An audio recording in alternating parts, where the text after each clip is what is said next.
జనసేనాని పవన్ కళ్యాణ్ పిఠాపురంలో నామినేషన్ వేసిన కార్యక్రమానికి ఎంతో అభిమానంతో స్వచ్ఛందంగా తరలివచ్చిన అశేష జనవాహినికి జన సైనికులకు అభిమానులకు పవన్ కళ్యాణ్ తరపున కృతజ్ఞతలు తెలియజేసుకుంటున్నట్లు Janasena party Pithapuram election coordinator Marreddy Srinivas తెలిపారు.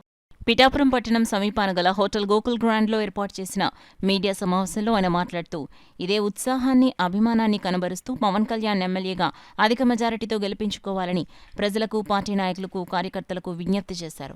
ఈ మీడియా సమావేశంలో పార్టీ వీర మహిళలు నాయకులు పాల్గొన్నారు.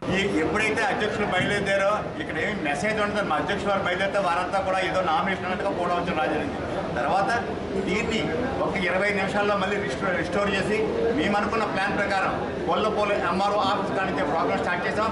కాకపోతే 2 గంటలకి ఉప్పాడు సెంటర్ ముందు జంక్షన్ బస్సులోకి అక్కడ పోలీస్ వారు ఒకటి చెప్పారు, సార్ మీకు ముహూర్తం 3 గంటల లోపల నామినేషన్ వేయాలి, ఇప్పుడు కానీ మీరు ఇదే రూట్ వెళ్తే మేము 4 గంటలకు కూడా మిమ్మల్ని చేర్చలేము, మమ్మల్ని ఏం చేయమంటారు పోలీసు వారు అడిగిన మీదట వారి సలహా తీసుకుని అక్కడి నుంచి బ్రేక్ చేసి డైవర్ట్ చేసి హైవేకి వచ్చాం సార్.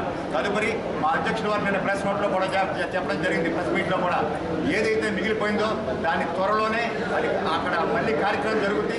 అధ్యక్షుల వారు కూడా ఆ మిగిలిపోయిన భాగాన్ని రోడ్ షోలో దాన్ని భర్తీ చేస్తారని ఈ సందర్భంగా మీ అందరికీ మా ప్రధానికాన్ని కూడా మీరు తెలియజేయాలని చెప్పి మేము అమ్మందరినీ కూడా మేము కోరుకుంటున్నాం.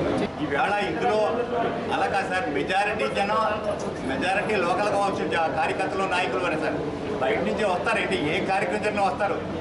మీ ఇచ్చే ఎవరు ఆయిల్ కోసం కానీ ఫుడ్ కోసం కానీ ఏమి ఎవరు ఆశించరు, స్వచ్ఛందంగా వాళ్ళకి వాళ్ళే దాంట్లో వస్తారు.